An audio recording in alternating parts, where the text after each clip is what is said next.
Assalamualaikum warahmatullahi wabarakatuh. Jadi kami dari kelompok 2 ingin mempraktekkan communication, two-way communication dengan media video call group dan ceramah. Di sini penceramah ada Arfan, moderator saya sendiri Zatria Manda, dan yang memberikan feedback ada 3 orang, Yuda Maulana, Kofifa, dan Lilin. Untuk Arfan, boleh dimulai, Pak. Oke, terima kasih. Bismillahirrahmanirrahim. Assalamualaikum warahmatullahi wabarakatuh.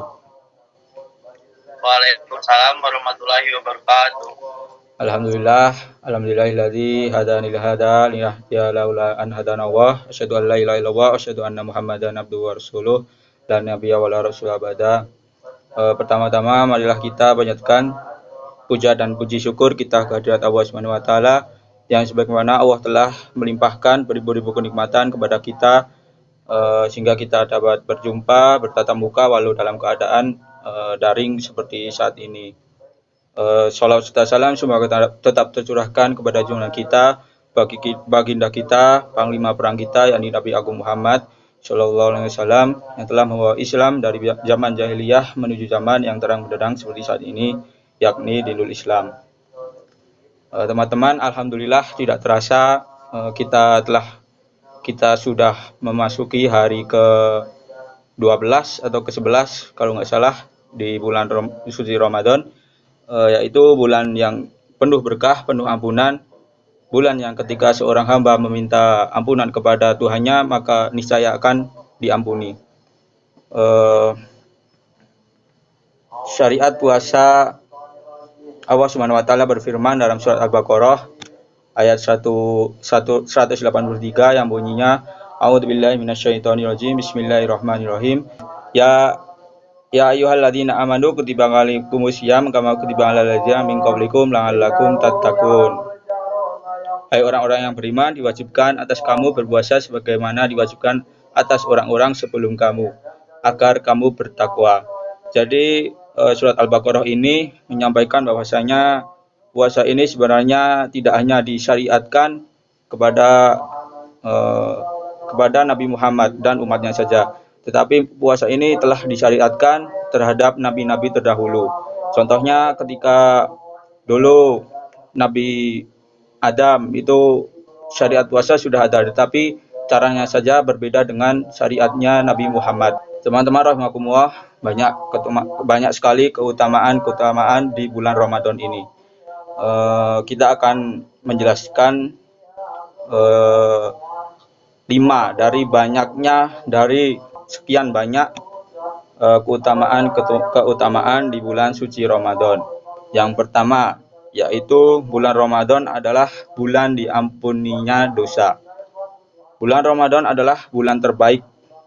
Maka seorang hamba ketika meminta ampun kepada Tuhannya, niscaya akan diampuni dosa-dosanya.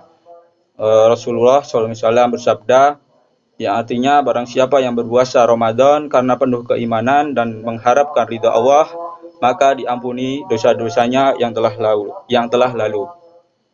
Di sini menjelaskan bahwasanya puasa Ramadan ini sangat-sangat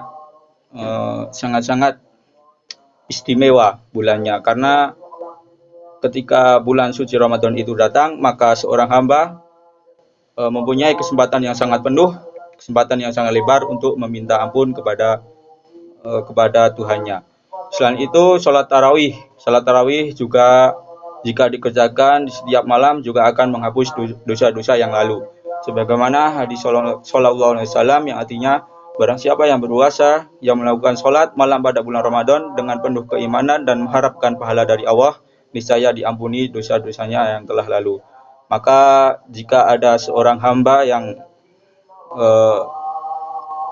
malah meremehkan sholat tarawih, malah bilang tarawih cuma sunnah, itu sangat rugi besar, karena sebenarnya sholat tarawih ini adalah kesempatan yang sangat baik bagi kita untuk meminta ampun kepada Tuhan kita. Keutamaan yang kedua yaitu dibukanya pintu surga dan ditutupnya pintu neraka.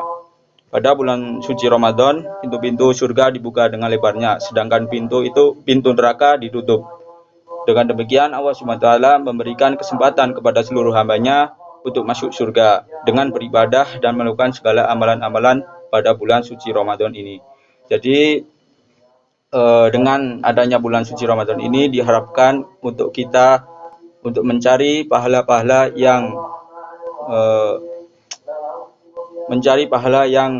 banyak, seperti itu. Yang selanjutnya yang ketiga yaitu malam 1000 bulan. Malam 1000 bulan atau Lailatul Qadar adalah satu malam yang hanya terjadi dalam satu tahun, yaitu di bulan suci Ramadan.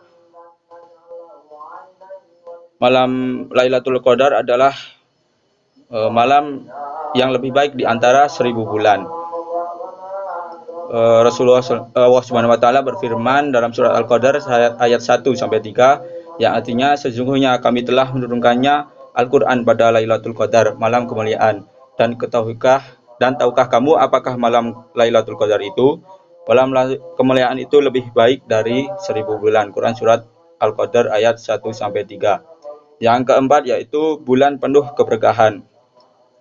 Keutamaan bulan Ramadan lainnya adalah Syahrul Mubarak, artinya bulan yang penuh keberkahan. Pada bulan ini semua jenis amalan baik akan dilipat gandakan pahalanya. Jadi ketika kita membaca Al-Quran, contohnya Alif Lam Mim. Alif Lam Mim itu bukan satu huruf, tetapi A satu huruf, Lam satu huruf, dan Mim satu huruf.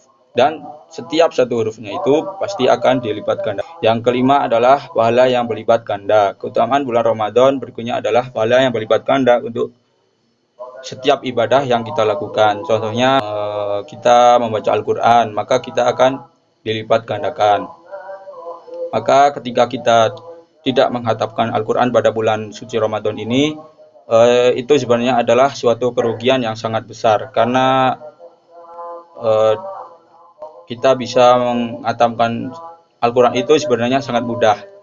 Kita bisa membagi, contohnya setiap habis sholat dua halaman, setiap sholat 2 halaman, terus kalau dihitung itu akan dalam satu bulan kita akan hatam 1 kali hatam. Rasulullah SAW bersabda, pahala umroh pada bulan Ramadan menyamai pahala ibadah haji. Mungkin itu saja sedikit penjelasan dari saya tentang keutamaan di bulan suci Ramadan.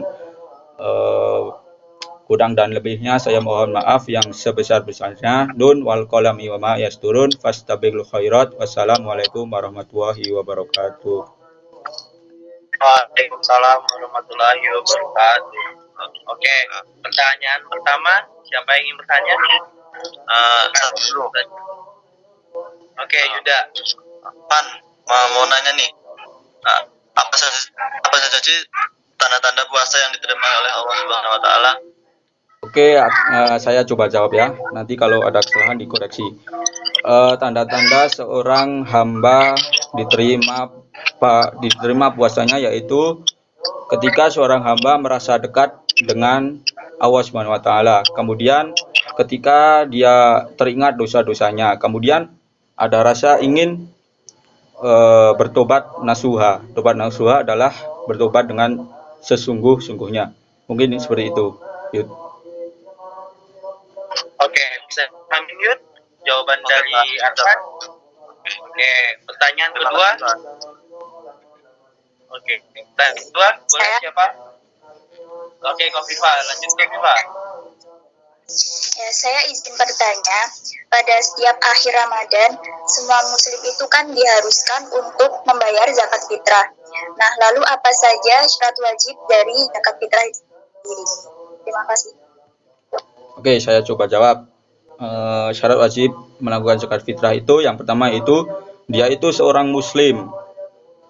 Kemudian yang kedua berakal atau merdeka. Merdeka berarti dia itu bukan budak. Kemudian hartanya itu sudah cukup untuk diinfakkan, dan yang terakhir itu keluarganya itu sudah mencukupi dari di saat hari raya Idul Fitri tersebut. Mungkin itu. Mungkin ada tambahan. Apa sudah cukup Kofifah? Apa masih kurang? Sudah cukup. Oke. Ada lagi pertanyaan terakhir? Saya coba izin bertanya. Oke, Didin. Apa hukumnya jika tidur siang hari saat berpuasa tapi ketika sakit, tapi merasa bisa melewati hari puasa dengan tidur sepanjang hari, apakah diperbolehkan? Kalau kita ini kan kalau kita gak sakit gitu, pasti kalau berpuasa itu kalau tidur terlalu lama jadinya puasanya sia-sia. Gimana penjelasannya? Oke, coba saya jawab. Sebenarnya kalau tidur di puasa itu ada hadis yang menyebutkan bahwasanya tidurnya orang berpuasa itu berpahala. Tetapi ketika saya membaca di suatu buku itu, ternyata hadis tersebut itu adalah hadis yang tidak sahih. Jadi itu tidak bisa untuk menjadi pegangan, kecuali kalau kita tidur sebelum sholat duhur. Itu tidur sebelum sholat duhur itu walau tidak berpuasa itu hukumnya adalah sunnah. Tapi ketika kita sedang sakit kemudian kita berpuasa tetapi hanya tidur terus, itu tidak apa-apa. Tapi kalau sedang sakit untuk tidak berpuasa pun juga tidak apa-apa, tetapi harus menggantinya dengan lain hari atau bulan-bulan yang akan datang, seperti itu. Oke, Didin, apa jawabannya bisa diterima? Bisa. Oke. Nanti. Oke, sama-sama sekian. Sama. Akan kita tutup ceramah pada malam hari ini. Lebih dan kurang kami mohon maaf. Yang dari kami yang bisa kami implementasikan dari two-way communication, media ceramah, video call group. Sekian dan terima kasih. Wassalamualaikum warahmatullahi wabarakatuh.